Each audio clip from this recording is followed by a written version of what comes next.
আসসালামু আলাইকুম ওয়া রাহমাতুল্লাহি ওয়া বারাকাতুহু। আলহামদুলিল্লাহি রাব্বিল আলামিন ওয়াসসালাতু ওয়াসসালামু আলা সাইয়্যিদিল মুরসালিন ওয়া আলা আলিহি ওয়া আসহাবিহি আজমাইন। আউযু বিল্লাহি মিনাশ শাইতানির রাজিম। বিসমিল্লাহির রহমানির রহিম।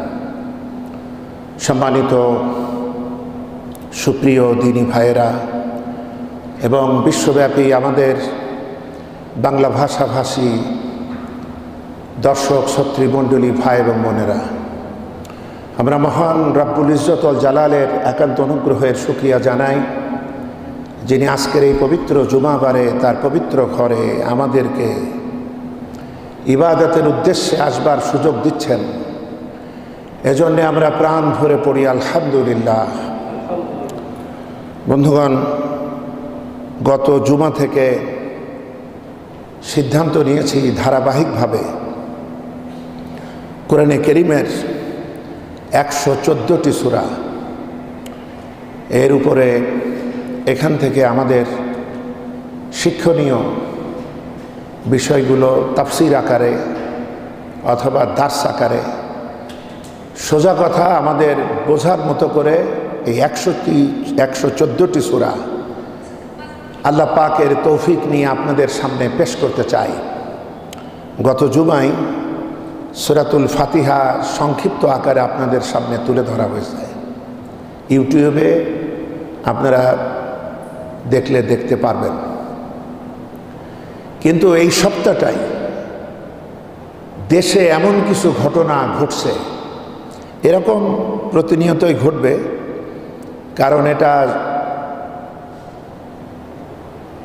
অত্যন্ত আবেগপ্রবণ জাতি। আমরা কোনো কিছু বুঝে ওঠার আগেই আমরা কথা বলি, আর যারা খুবই ধুরন্ধর প্রকৃতির তারা আগে থেকেই দীর্ঘমেয়াদী পরিকল্পনা করে তারা অগ্রসর হয় এবং জায়গা মতো তারা বিষটা প্রয়োগ করে। এরপরে আমরা রাস্তাঘাটে চেঁচামেচি করি, চিৎকার দেই, নানাভাবে হইচই চেঁচামেচি করি। এরপর একদিন এটা শেষ হয়ে যায়।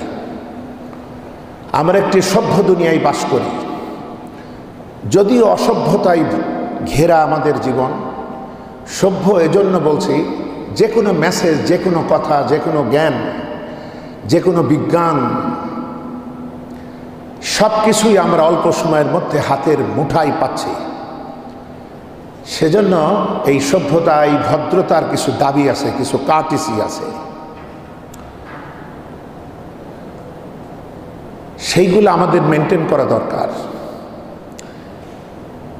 এজন্য সপ্তাহে সপ্তাহে বাতিলের পক্ষ থেকে যে ধরনের আঘাত করা হবে ইসলামকে, অবশ্যই এই মেহরাব থেকে, এই মেম্বার থেকে কোরআন এবং সুন্নাহর আলোকে তার সমাধান পেশ করার চেষ্টা করা হবে।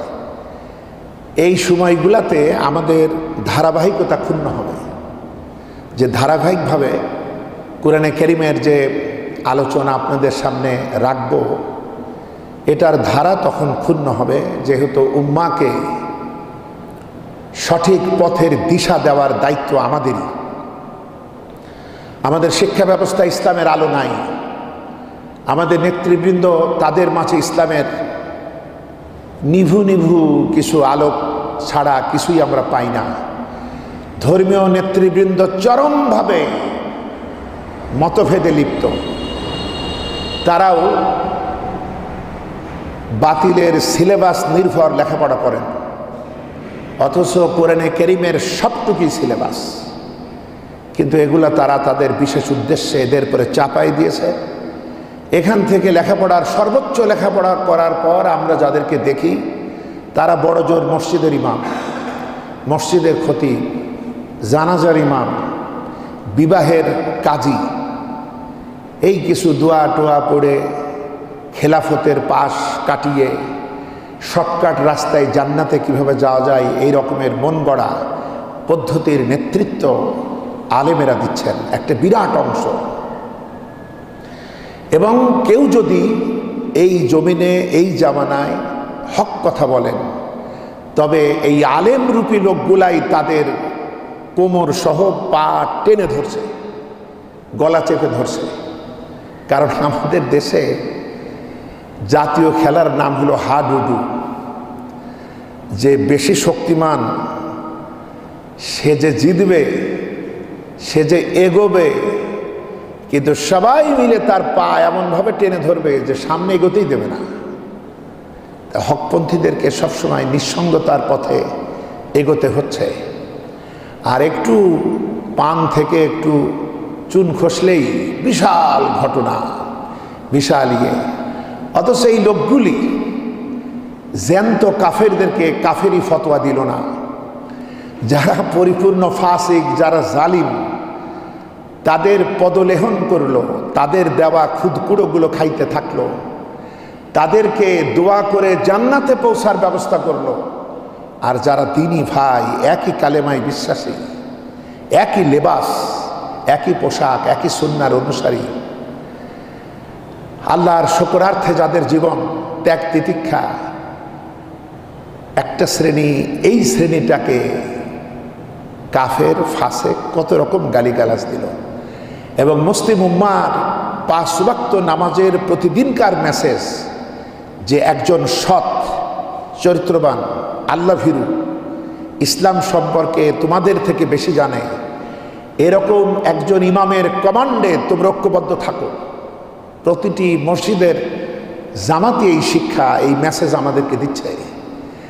কিন্তু এই মসজিদের নামাজ পর্যন্তই আমরা আল্লাহু আকবার, সামি আল্লাহু লিমান হামিদা, এরপরে যা হবার তাই।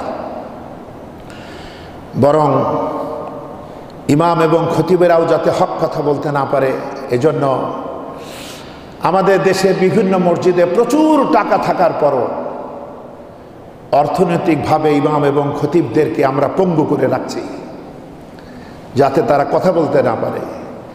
যে ইমামের হাতে আমাদের এত কুরবানি হয়, সেই ইমাম কি বছরান্তে একটা কুরবানি দিতে পারে? সে কি তার বাসায় তার আত্মীয় স্বজনদের নিয়ে খাওয়াতে পারে?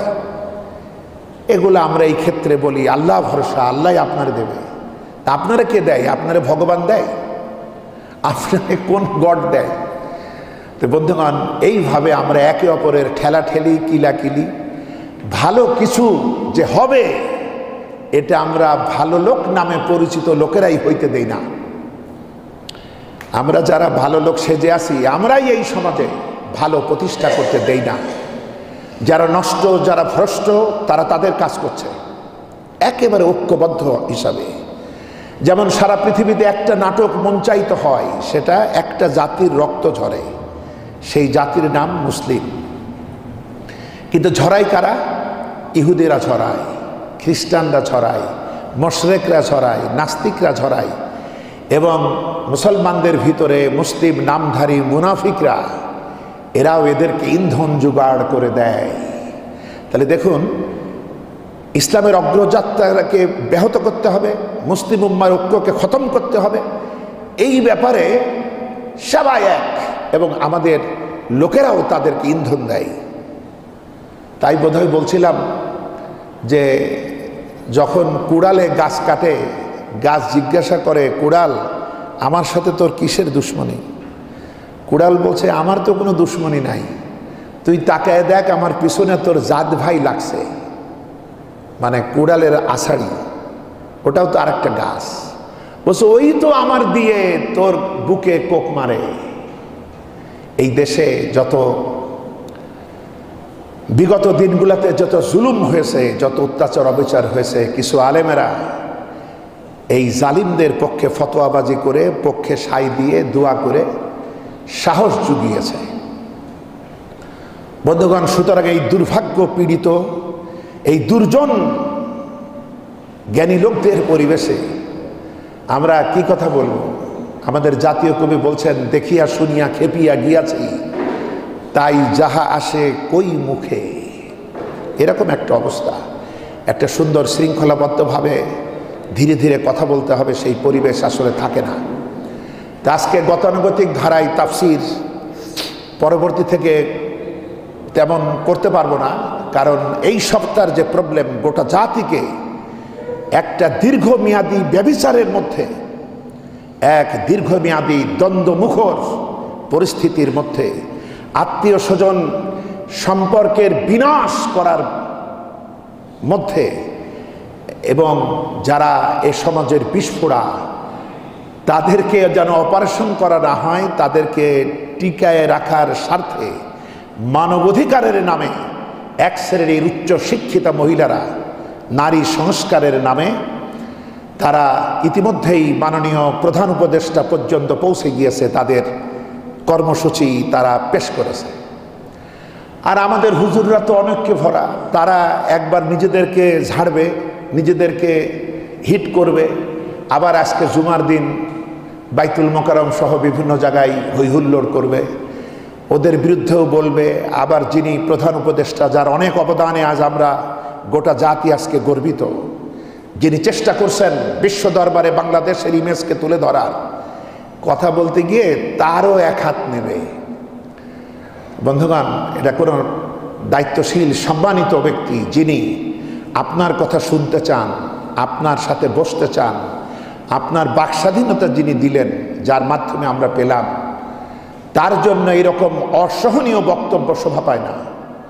বরং বাতিল তার কাজ করেছে, তারা তাদের এজেন্ডা 3 শতাধিক পৃষ্ঠা বসে বসে তারা লিখছে তাদের ব্যাখ্যা সহকারে, এবং তারা বহু সংস্কারের আইটেম রচনা করে তাদের যে গ্রুপ, যারা সেই ছোটবেলা থেকেই ধর্ম বিদ্বেষী এবং ধর্মহীন পরিবেশে যারা মানুষ হয়েছে, এই মহিলাগুলার ইতিহাস যদি জানার চেষ্টা করেন, দেখুন কারো বিয়ে হয়েছে অমুসলিমের সাথে, এমনকি যারা পৃথিবীতে ভয়ঙ্কর রকম গোয়েন্দাগিরি করে, মুসলিম উম্মার ফাটল ধরায়, এরকম ইহুদি আন্তর্জাতিক মানের সাংবাদিকের সঙ্গেও এদেশের সবচাইতে শ্রদ্ধেয় আইনজ্ঞ তার মেয়েটারও তার সঙ্গে বিয়ে হয়েছে। এরা সবাই মিলে এখন টকশোতে আসছে, আমাদের কোনো হুজুরদের ডাকছে, হুজুরেরাও তাদের সাথে টকশোই বিতর্কের নামে ঝগড়ায় অংশ নিচ্ছে। কিন্তু ওরা তো আগেই পরিকল্পনা করে আসে যে টকশোটা পরিচালনা করে সেও তাদের, মনে হয় যেন একটা সমতা রাখা হয়েছে যে আমি আর তুমি, কিন্তু যে মহিলা টকশো পরিচালনা করছে সেও তো তাদের। সুতরাং যুদ্ধটা হচ্ছে অসম। আমি যুদ্ধে যাব কেন? মিডিয়া এখন সবই তো আমাদের হাতে, আমরা নিজেরা তো আমাদের কথাগুলি জাতির সামনে পেশ করে দিতে পারি। আমরা ওই রকমের রূপরেখা, ওই রকমের দাবি এবং তাদের দাবির অসারতা এবং তাদের দাবির মধ্যে কত সুদূর প্রসারী জাতির নৈতিকতা বিধ্বংসী বিষ লুকানো আছে, এগুলার ব্যাখ্যা বিশ্লেষণ করে আমরাও একটা রূপরেখা তো মাননীয় প্রধান উপদেষ্টাকে দিতে পারি। সেইটার ব্যাপারে অগ্রসর হতে হবে, শুধু পথে ঘাটে চিৎকার দিয়ে তো কোনো সমাধান না। সুতরাং এটা ইসলামপন্থী ব্যক্তি, বড় বড় বিশ্ববিদ্যালয়ের ইসলামী চিন্তানায়ক যারা, তাদের সমন্বয়ে বিশেষজ্ঞ প্যানেল তৈরি করে, যার মধ্যে মহিলারাও থাকবে, মহিলাদের অধিকার মহিলারাই বেশি বোঝে। সুতরাং সব রকমের একটা সমন্বিত একটা কমিটি নিয়ে আমাদেরকেও ওই কমিটিতে ঢুকতে হবে এবং তাদেরকে তাদের মোকাবেলায় কত সুন্দর পদ্ধতি ইসলাম দিয়েছে যে আল্লাহ আমাদেরকে বানালেন। আপনি একসময় চিন্তা করবেন তো, আপনার অঙ্গ প্রত্যঙ্গ কোনোটাই কি এলোমেলো করে লাগানো?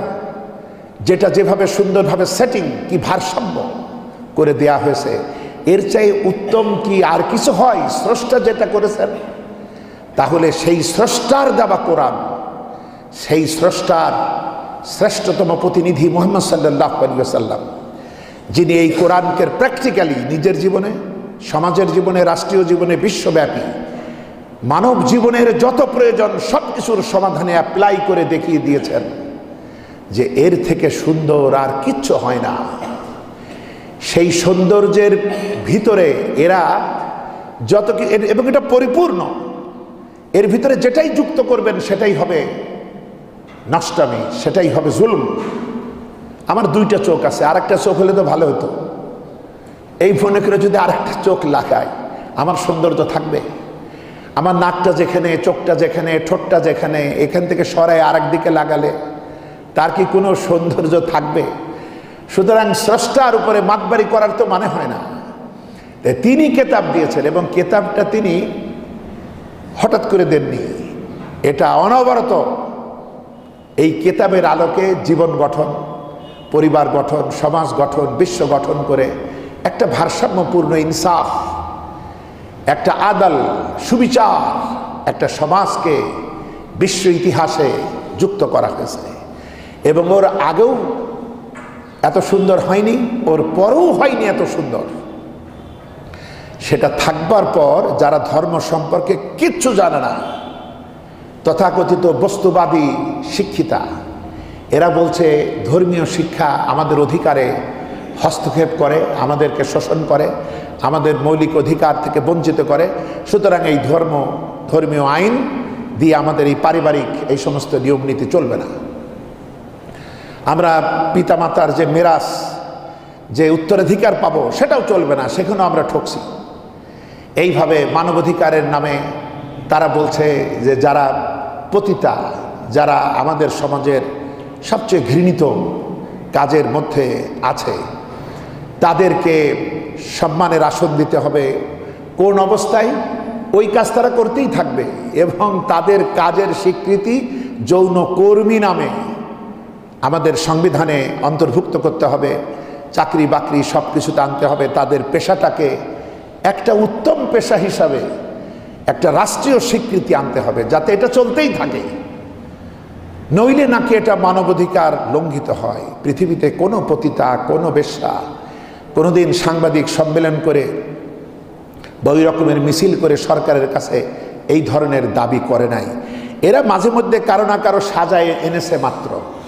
কারণ আমরা সবাই জানি কম বেশি যে মানবতার ভয়ঙ্কর অবস্থায় এদেরকে কিডন্যাপ করে, এদের সাথে প্রেমের ফান্দে ফেলে, এদের সাথে প্রতারণা করে, অথবা অর্থলোলুপ এক শ্রেণীর লোকেরা এদেরকে নানা রকম ফাঁদে ফেলে বিদেশে চাকরির নামে তাদেরকে কিডন্যাপ করে, গুম করে তার এই সমস্ত পতিতা পল্লীতে তারা বিক্রি করেছে।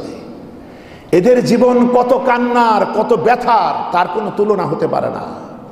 এক পর্যায়ে দেখেছে কেউই আমাদের বাঁচাতে আসে না, বরং এই সমাজ ও দেশের গুরুত্বপূর্ণ সভ্য বেশি কিছু লোকেরা তাদের খরিদ্দার হয়। নাউজুবিল্লাহ। এমনকি কেউ যদি এই পতিতা পল্লী থেকে কোনো রকমে পালিয়ে নিজের বাড়িতে গিয়েছে, তখন সেই বাপমা, সেই ভাই বোন তাকে আশ্রয় দিতে চায় নাই। সুতরাং আজকে তারা যে ঘৃণিত কর্মে লিপ্ত, এটা বাধ্য অবস্থা। আর ইসলাম বাধ্য অবস্থার ব্যাপারে ছাড় দিয়েছে। বাধ্য অবস্থার ব্যাপারে কাউকে ইসলাম আসামি করে না। রাষ্ট্র এবং সৎ মানুষ যারা মানবতার কল্যাণের বুদ্ধিজীবী, যারা গবেষক, যারা সমাজকে দিক নির্দেশনা দিবেন, তাদের প্রথম কাজ এদেরকে উদ্ধার করা এবং এদেরকে পুনর্বাসিত করা। কারণ তারা তো এমন এক ন্যাক্কারজনক কাজে লিপ্ত যে কাজে তাদের ইচ্ছা নাই এবং তাদের শরীরে একসময় দুরারোগ্য ব্যাধি ঢুকে পড়ে এবং তিলে তিলে তাদের কেউ দেখে না। তারা এই পৃথিবী থেকে বিদায়ের সময় দোয়া পায় না, কালেমা পায় না। এদের অনেকে আছে মুসলমান অথবা অন্যান্য ধর্মের অনুসারী। এদের জন্য আমাদের দায় নাই, এদের জন্য আমাদের দায়িত্ব নাই। তো এদেরকে পুনর্বাসিত করা এখনকার টেকনিক্যাল পৃথিবী, তাদেরকে বহু কাজের ভিতরে সেগুনার দ্বারা যদি তাদেরকে ট্রেন্ড আপ করা হয়, পাশাপাশি তাদের পুনর্বাসন, তাদের কাজ করা, আর যাদের সাথে তাদের বেশি খাতির ছিল তাদেরকে ধরে এনে রাষ্ট্রীয় দায়িত্বে তাদের সঙ্গে বিয়ে পড়ায় দেওয়া। এই কাজগুলো করে এই জঘন্য পেশা এবং মানবতার জঘন্য অপমান।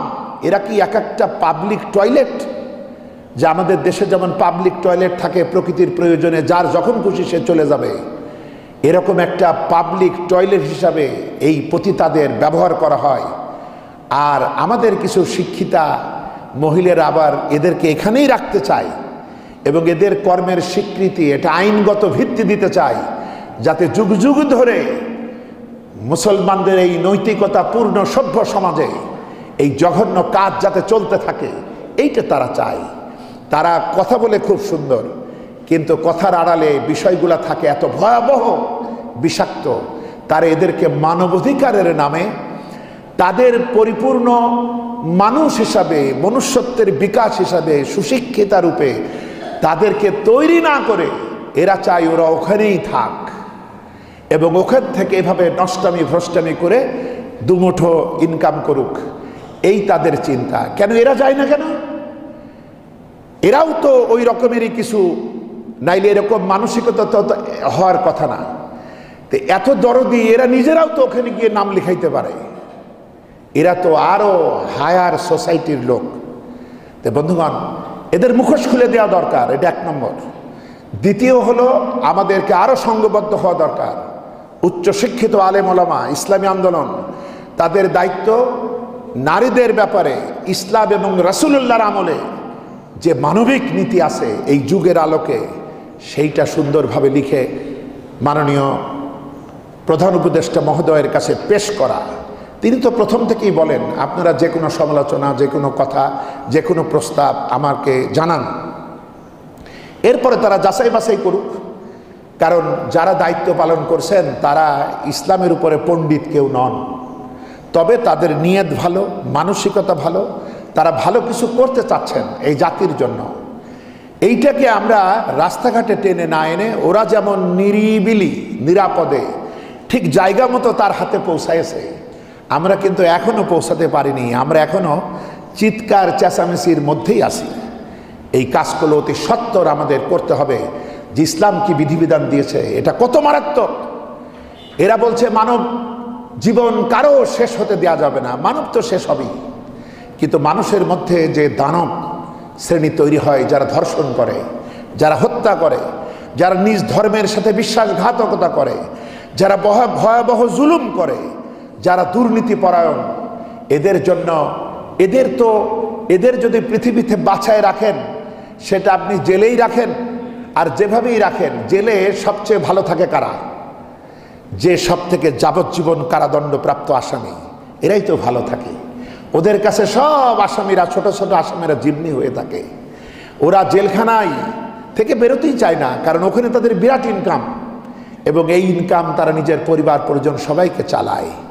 তাহলে যে বিস্ফোরণটা, মানে ভয়াবহ বিস্ফোরণের কথা বলছি, এগুলো আমরাও বুঝি। আমাদের শরীরে যদি এরকমের ঘা ক্ষত হয় তবে সমাধান হলো সার্জারি, নইলে এই সমগ্র মানব দেহটা বাঁচবে না। এই সমাজ দেহে যে পচন শুরু হয় এগুলো সার্জারি করতে হবে। যে জন্য কোরআনে কারীমে সূরাতুল বাকারার 178-179 নম্বর আয়াতে আল্লাহ পাক কিসাসের বিধান দিয়েছেন এবং তিনি বলেছেন এই কিসাস স্বাধীন ব্যক্তির বদলে স্বাধীন ব্যক্তি, কৃতদাসের বদলে কৃতদাস, নারীর বদলে নারী, এই ফয়সালা হতে হবে। অর্থাৎ স্বাধীন ব্যক্তি যদি কারো হত্যা করে তাকে হত্যা করো, কৃতদাস যদি হত্যা করে কৃতদাসকে হত্যা করো, কোনো নারী যদি কাউকে হত্যা করে সে নারীকেও হত্যা করো। এটা হলো কিসাসের বিধান। পরবর্তী আয়াতে বলা হচ্ছে এই কিসাসের মধ্যেই রয়েছে তোমাদের জীবন। তোমরা যদি এইটা করো, দেখেন না বিভিন্ন সময় জেলে যারা যায়, কেউ কেউ জেল থেকেও তার বাহিনী যারা বাইরে আছে তাদেরকে পরিচালনা করে, পুলিশের হাত থেকে আসামি কেড়ে নেয়। তাহলে তারা কি দুর্বল হয়েছে? সুতরাং যে রোগের যে দাবি, কিছু রোগ মেডিসিনে ভালো হবে, আবার কিছু রোগ মেডিসিনে ভালো হবে না, এবার কাটাকাটির ব্যাপার আছে, এইগুলার প্রয়োজন আছে। আর ওরা মানবাধিকারের নামে এই দানবগুলাকে বাঁচাতে চায়। তাহলে সমাজে সমাধান হবে কি করে? গোটা জাতি যখন ধর্ষণের জন্য দৃষ্টান্তমূলক শাস্তি চায়, তখন এই নানা রকমের নারী কমিটির মহিলারা তারা কিছু কিছু সুন্দর কথা বলে, কিন্তু বড় অসুন্দর তাদের এই কথার আড়ালে লুকিয়ে থাকে। তারা সবার জীবন টিকানোর কথা বলে, আসলে তারা বাঁচাইতে চায় যারা সমাজের আসল দুশ্মন, মানবতার দুশ্মন, নৈতিকতার দুশ্মন, তাদেরকে বাঁচাতে চায়। যাদেরকে আল্লাহ রহমানুর রহিম হয়েও তিনি তাদের কিসাসের ফয়সালা দেন, আর এরা বেশি করে। আমাদের দুর্ভাগ্য, এই মুখোশধারী লোকগুনার বিরুদ্ধে আমরা কখনো কোনো কথা বলিনি। আমাদের একটা টকশো দেখেন, এই গত পরশুদিন হয়েছে, গতকাল থেকে দেখবেন, আমাদের শ্রদ্ধেয় একজন আলেম মাথায় ঘুমটা দিয়ে বসে আছে। তিনি অনেক উচ্চ শিক্ষিত আলেম, কোনো সন্দেহ নাই। তিনি আমাকেও চেনেন, আমিও তাকে চিনি, অনেক বড় মাপের আলেমে দ্বীন। তিনি তার পাশে বসায় দিয়েছে ঘুমটা বিহীন একজন ব্যারিস্টারকে, যার বিয়ে হয়েছে আন্তর্জাতিক মানের এক ইহুদি সাংবাদিকের সাথে। তিনি সরাসরি বলছেন, আপনার ইসলাম দিয়ে কি দেশ চলে এবং কখন আপনাদের এই আশা পূরণ হবে না। কিন্তু আমাদের লোকগুলো এত ভদ্র যে তাদের এই কথা কাউন্টার দিতে পারে না, প্রশ্ন করতে পারেন আপনি কিসের ভিত্তিতে বললেন, এটার ব্যাখ্যা দেন। আর উনি যখন কোনো কথা বলেন সেই প্রত্যেকটা কথার লাইন এরা ধরে এবং পাল্টা তাকে ডিস্টার্ব করার জন্য প্রশ্ন করে। সাথে টকশো যে পরিচালনা করে সেও সাথে লাগে। তো বন্ধুগণ, এগুলো বুঝে সুঝে এই সমস্ত টকশোই আমাদের আসা উচিত এবং আমরা গোটা জাতিকে এই তাদের বাস্তব কিছু বিষয়ে আগেই শিক্ষা পেশ করা উচিত, বলে দেওয়া দরকার। আর যেখানে দিলে কাজ হয় সেখানে কথা বলতে হবে। সব কিছুর সমাধান বাইতুল মোকাররমের সিঁড়িতে হবে না, এগুলো তো আমাদের করতে হবে, বসতে হবে। দাওয়াতের জন্য আমরা যে মানবতাকে ইসলামের দিকে ডাকবো, এই দাওয়াত যারাই হেদায়েত পাই নাই তাদেরকে প্রথমত দাওয়াত দেওয়া ইসলামের আসল বৈশিষ্ট্য। সে যে যত ভয়াবহ হোক, রাসূলের জীবনে সবচেয়ে ভয়াবহ কারা ছিলেন? আবু লাহাব, আবু জাহেল। রাসূলুল্লাহ তাদেরকেই তো প্রথম দাওয়াত দিয়েছেন এবং তারা আঘাত করার পরও কোরআনের ওহীগুলা তাদেরকেই শোনানো হয়েছে। আর এই দেশে যখন অমুসলিমদেরকে দাওয়াত দেওয়া হচ্ছে, কিছু মৌলানারা, হ্যাঁ ওরে কেন দাওয়াত দিল, ওরে কেন দাওয়াত দিল, সে যদি একটু হিদায়াত পাইতেও পারতো। এত ডিস্টার্বিং, এত কানাঘুষা। অথচ ওই লোকটার সঙ্গে অতীতে এরাও জড়িত ছিল, একসাথে টেবিলে বসছে। যখন এদেরকে শাস্তি দিয়েছে, তার হুকুমে শাস্তি দিয়েছে, এই হুজুরগুলা বের হয়ে ওই লোকটার বিরুদ্ধে একটা মামলাও করে নাই, তার বিরুদ্ধে একটা কথা উচ্চারণ করে নাই। সে নিরাপদে, যে কারণে এই পরিবর্তিত পরিবেশেও সে এই দেশে বাস করে, অমুসলিমদের একটা বিরাট অংশের নেতৃত্ব দেয় এবং সে বিভিন্ন সমাবেশে, বিভিন্ন ঘরোয়া প্রোগ্রামে নেতাদের সাথে কানেক্ট হয়, সমস্যা হয় নাই। কিন্তু এদেশের বৃহত্তম ইসলামী আন্দোলন যখন অমুসলিমদের দাওয়াত দেওয়ার জন্য ডাকলো, এ দাওয়াত দেওয়া তো একজন মুসলিম হিসেবে আমাদের দায়িত্ব। আমরা তো তার কোনো আদর্শ গ্রহণ করছি না, আমরা নিজেদের বাঁচার জন্য দাওয়াত দেই। কারণ আল্লাহ পাক আমাদেরকে বিশ্বনবীর উম্মত বানিয়েছেন, বিশ্বব্যাপী আমাদের দাওয়াত প্রসারিত হবে, কখনো মুখে, কখনো চরিত্র দ্বারা, লেনদেন, উঠা বসা, দান খয়রাত, এমনকি জাকাতের মধ্যেও অমুসলিমের মন জয় করার জন্য একটা খাত রাখা হয়েছে। তো বিষয় হলো, কিন্তু দেখা গেল কিছু লোক চিৎকার দিল এবং পরে দেখা গেল মুনাফিক মুনাফিক। কিন্তু যারা জিন্দা শহীদ, যারা এদেশে ইসলামের জন্য মৃত্যুর মুখোমুখি হয়েও আপোষ করে নাই, তাদেরকে ওরা মুনাফিক বলে। যখন ঐক্যের একটা পরিবেশ আসছে, তখন আবার এরা এটা নষ্ট করার চেষ্টা করছে। এবং এই লোকগুলোকে আমরা পাইনি যেদিন ফিলিস্তিনের ব্যাপারে দল, মত, ধর্ম, বর্ণ নির্বিশেষে ঢাকার কেন্দ্রে যে মহা বিশাল সমাবেশ হলো, সেদিন এই ফতোয়াবাজ হুজুরগুলাকে আমরা পাইনি।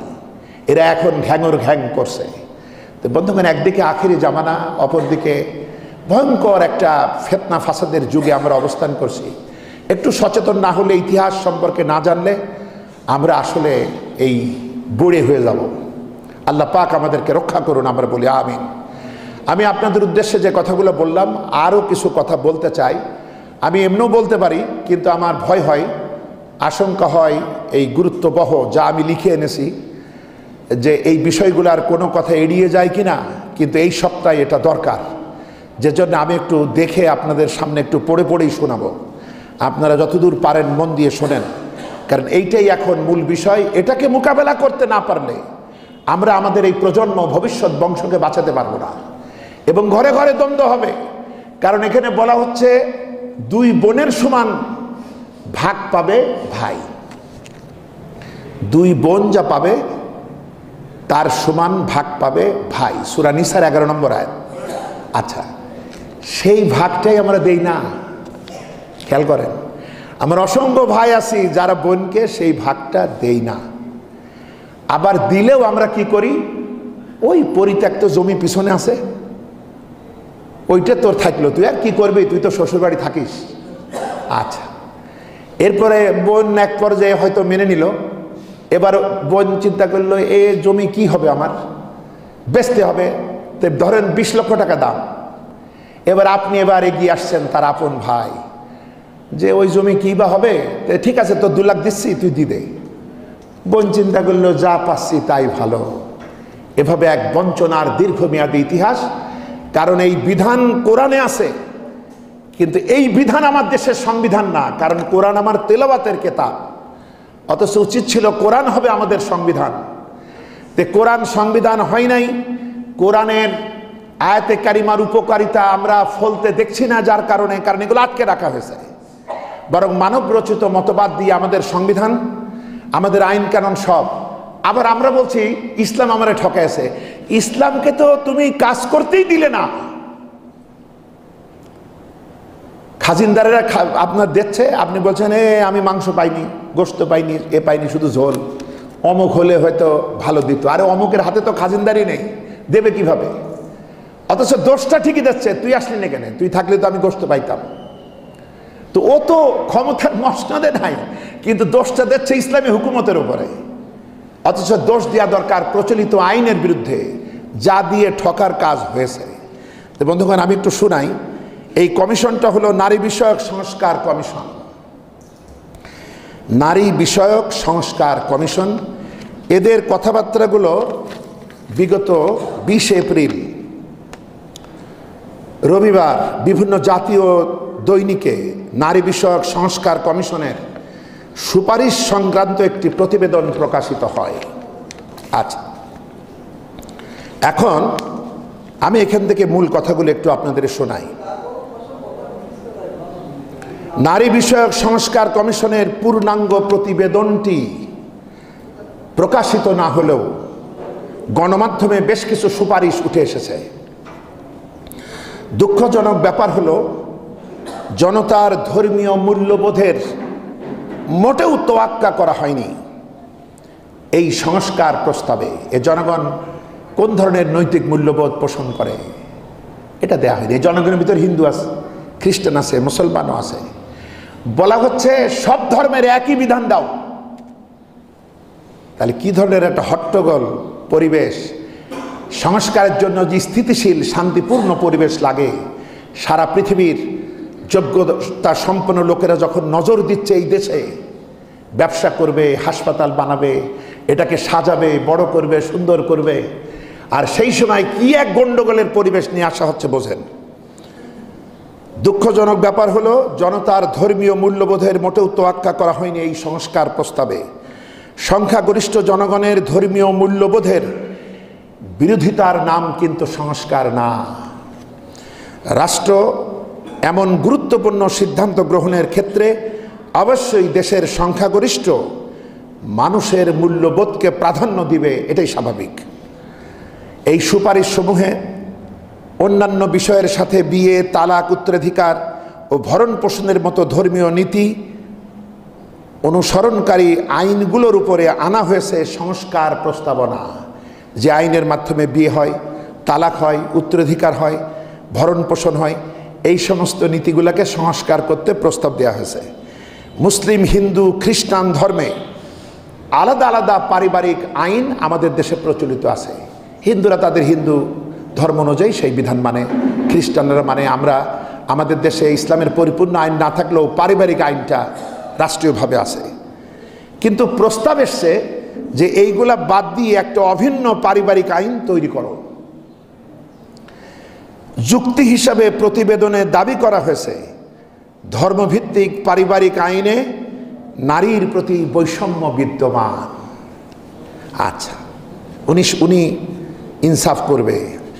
প্রতিটি ধর্মেই বিয়ে একটি গুরুত্বপূর্ণ অনুষঙ্গ। বিয়ের মাধ্যমে দুজন নারী পুরুষের মাঝে গড়ে ওঠে পবিত্র বন্ধন, তৈরি হয় যৌন সম্পর্কের বৈধতা। তবে সমাজ ও বাস্তবতা বিবর্জিত একটি বিশেষ শ্রেণী বৈবাহিক সম্পর্কের মাঝেও ধর্ষণের গন্ধ খুঁজে পায়। এরা নাম দিয়েছে ম্যারাইটাল রেপ বা বৈবাহিক ধর্ষণ, নাউজুবিল্লাহ। তথাকথিত ব্যক্তি স্বাধীনতার নামে তারা স্বামী স্ত্রীর সহজাত খুনসুটিকে দেখানোর চেষ্টা করেছে বৈবাহিক ধর্ষণ হিসেবে। মূলত আবহমান কাল ধরে চলে আসা এদেশের পারিবারিক কাঠামো ও ঐতিহ্যকে ভেঙে চুরমার করে ফেলাই এই শ্রেণীর উদ্দেশ্য। এছাড়া তালাক, উত্তরাধিকার ও ভরণ পোষণের ক্ষেত্রে ইসলামের সুনির্দিষ্ট দিক নির্দেশনা রয়েছে। সেই দিক নির্দেশনা ও সেসবের কার্যকারিতা যাচাই করা হয়নি। ধর্মকে রাষ্ট্রের মুখোমুখি দাঁড় করানো হয়েছে ও নারী বৈষম্যের হাতিয়ার হিসাবে বিবেচনা করা থেকে বিষয়টি স্পষ্টত প্রতীয়মান হয়। তাদের মতে ধর্ম যেহেতু নারী সমাজের প্রতিপক্ষ, তাই রাষ্ট্র থেকে ধর্মকে বিতাড়িত করা জরুরি। সেই লক্ষ্যেই তারা সংবিধানের ২ ক অনুচ্ছেদের সংশোধনী চায়, অর্থাৎ রাষ্ট্রধর্ম ইসলাম যাতে না থাকে। খুব কৌশলে বাংলাদেশের প্রচলিত সংবিধানের ১৮(২) অনুচ্ছেদ, এখানে পতিতাবৃত্তি নিষিদ্ধ করা হয়েছে। কমিশন সেটাকে মানতে চায় না, অর্থাৎ পতিতাবৃত্তি বৈধ হবে, আইনগত ভিত্তি পাবে এবং তাদেরকে অন্যান্য কর্মে যেমন শ্রমিক থাকে এরা সেই রকমের একটা বৈধ শ্রমিক হিসাবে চিহ্নিত হবে, এরা চায়। সুতরাং সংবিধানের ১৮(২) অনুচ্ছেদকেও তারা সরাতে চায়। সংস্কার কমিশনের সদস্যরা পতিতাবৃত্তিকে নিবৃত্ত করার প্রচেষ্টাকে চিহ্নিত করেছেন। আমরা যে বলবো এই কাজ করো না, এটা বাদ দাও, এইটাকে তারা চিহ্নিত করেছে মানবাধিকার লঙ্ঘন হিসাবে, যে তাদেরকে এখান থেকে বাঁচাতে হলে এটা মানবাধিকার লঙ্ঘন হয়। উপরন্তু বেশ্যাবৃত্তিকে তারা পেশা হিসাবে মূল্যায়ন করতে চান।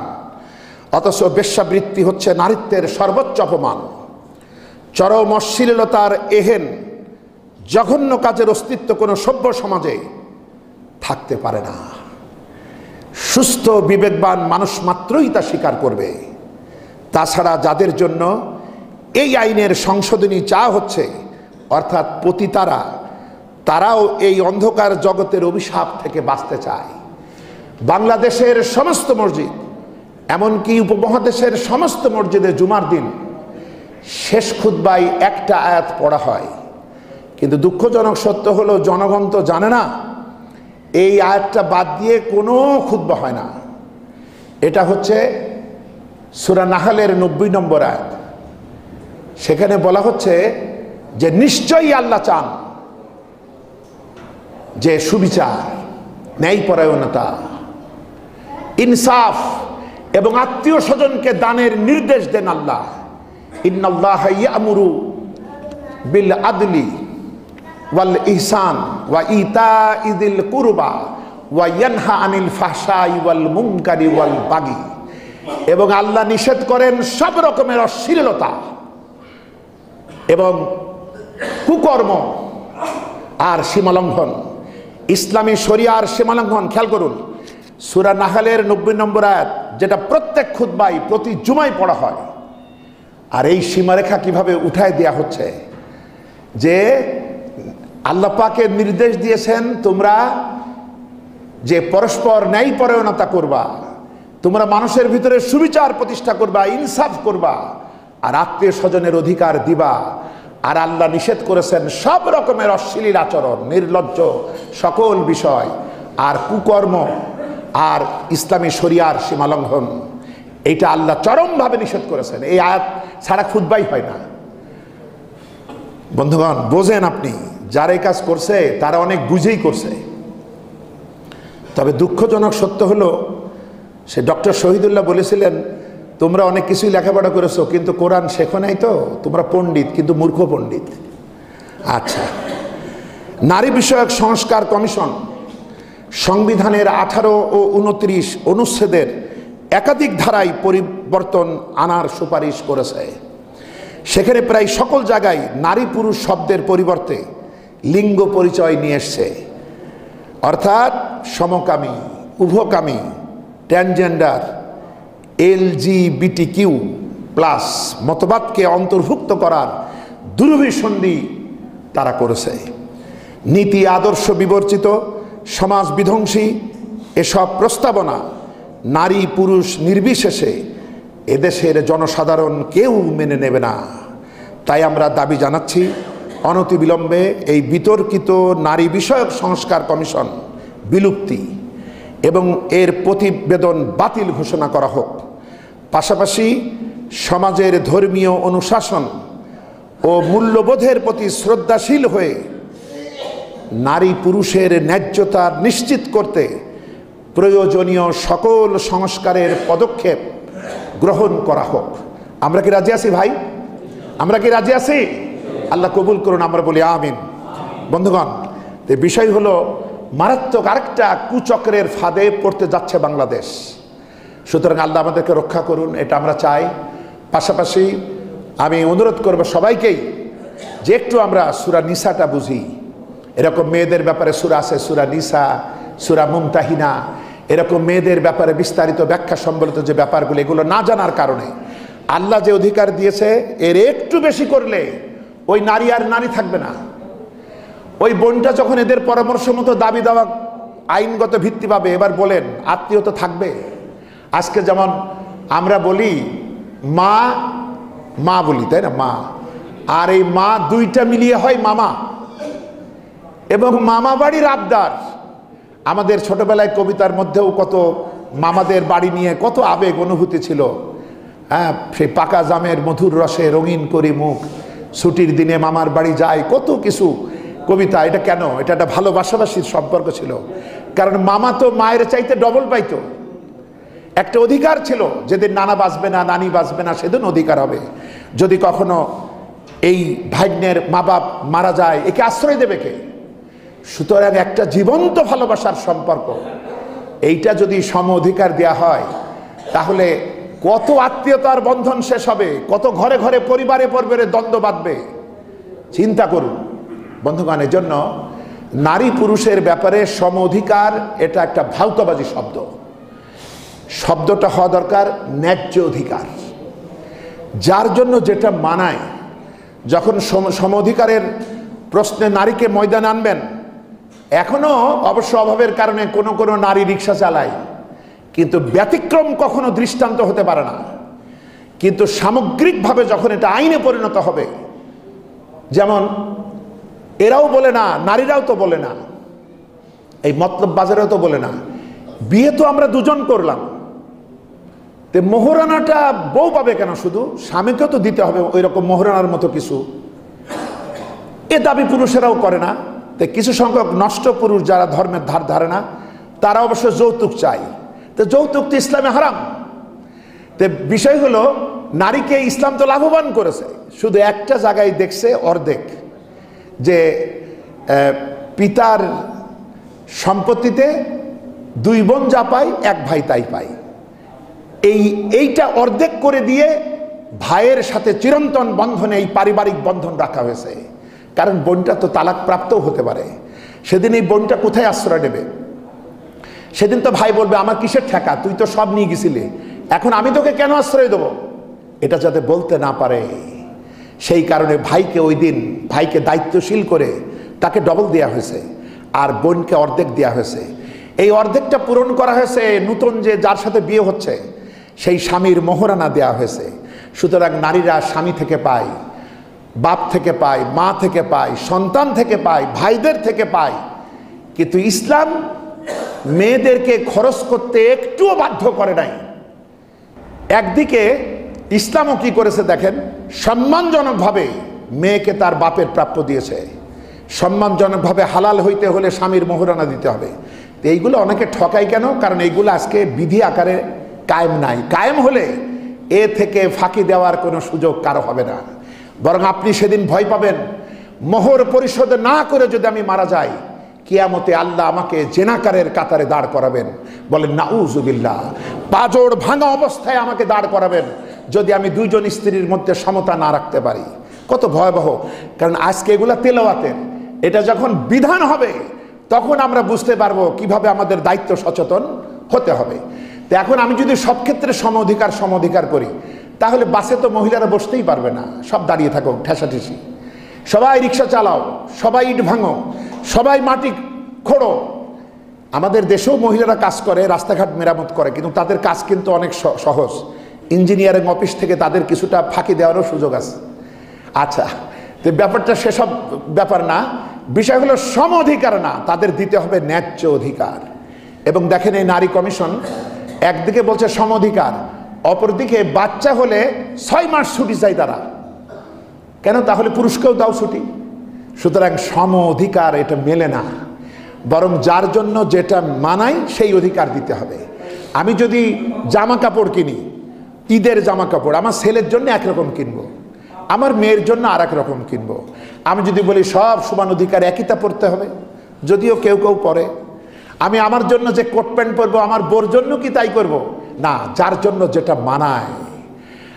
সুতরাং এটা শব্দটা হবে ন্যায্য অধিকার, সম অধিকার না, এটা ফাঁকি। এটা নারী পুরুষকে মুখোমুখি দাঁড় করানো প্রতিদ্বন্দ্বী হিসাবে, যে অর্থাৎ এরপরে হবে যুদ্ধ না, একে অপরের পরিপূরক। নারী ছাড়া সংসার হবে না, মানব জীবন বর্ধিত হবে না। সুতরাং একে অপরের পরিপারক। কলমের যেমন একটা মুখ থাকে আর একটা কলম, এই দুটো একে অপরের পরিপূরক, দুটোই একরকম বানিয়ে দিলে কালি শুকায় যাবে। তো বন্ধুগণ, সব কথা শেষ কথা হলো, আমাদেরকে কোরআনের বাইরে, রসুলের সুন্নাহর বাইরে আসলেই আমাদের কোনো মুক্তি মিলবে না। এগুলো একটা ঝগড়া হবে, ফাসাদ হবে, গণ্ডগোল হবে, এবং সারা পৃথিবীতে আমরা হাস্যাস্পদ হব। আজকে আমার বুকের মধ্যে রয়েছে কোরআন, সমাধানের কিতাব। আমরা শুধু এদিক ওদিক তাকাতে গিয়ে শেষে আমাদের মুক্তি মেলে না। আমরা তো খুব চালাক। একবার এক শিয়াল আর বিড়ালের নাকি বিতর্ক হচ্ছিল। তে শিয়াল বলছে, বিড়াল তোর কয় বুদ্ধি? বলছে এক বুদ্ধি। বলছে মাত্র এক বুদ্ধি? আমার তো 101 বুদ্ধি। বলছে ও তাই? এমন সময় কুকুর এসে ঘেউ করে উঠেছে। বিড়ালের এক বুদ্ধি, এক লাফে গাছের ডালে। আর এর 101 বুদ্ধি, একবার ডানে যায়, বামে যায়, পেছনে যায়, সামনে যায়, শেষে ধরা খাইছে। তো বন্ধুগণ, এই সমস্ত আসল ইলমের নূর না থাকার জন্যে আজকে এরা নিজেরাও বিভ্রান্ত এবং মানব জাতিকেও তারা বিভ্রান্ত করছে। সূরাতুন নূরের 19 নম্বর আয়াতে আল্লাহ বলেন, যারা মোমেনদের এই সমাজে যারা অশ্লীলতার প্রচার কামনা করে, ওদের জন্য রয়েছে দুনিয়া ও আখিরাতে অপমানকর শাস্তি। এবং সূরা আহজাবের 36 নম্বর আয়াতে আল্লাহ পাক বলছেন, আমার নবী তোমাদেরকে, কোনো মোমেন পুরুষ ও নারীর এটা অধিকার নাই যে আল্লাহর রাসূল যখন কোনো বিধান দেন, আল্লাহ কোনো বিধান দেন, এর বাইরে পা ফেলবে, এই অধিকার কোনো মোমেন পুরুষ ও নারীদের নেই। কেউ যদি এগুলা করে তাহলে তাদেরকে ঈমানের বাইরে এসে এগুলা করতে হবে। আল্লাহ পাক আমাদের শুভবুদ্ধির উদয় করুন, দায়িত্বশীলদেরকে আরও সতর্ক করুন, এবং ইসলামী মোনাজারা তার ঐক্যবদ্ধভাবে বাস্তবসঙ্গত উপায়ে যেন এই জাতির কল্যাণকর কর্মসূচি যেন জাগামতো পেশ করতে পারেন, সেই তৌফিক দান করুন। আল্লাহ আমাদের প্রতি রহম করুন, মেহেরবানি করুন, সাহায্য করুন। আমরা পড়ি আমিন। আসসালামু আলাইকুম ওয়া রাহমাতুল্লাহি ওয়া বারাকাতুহু।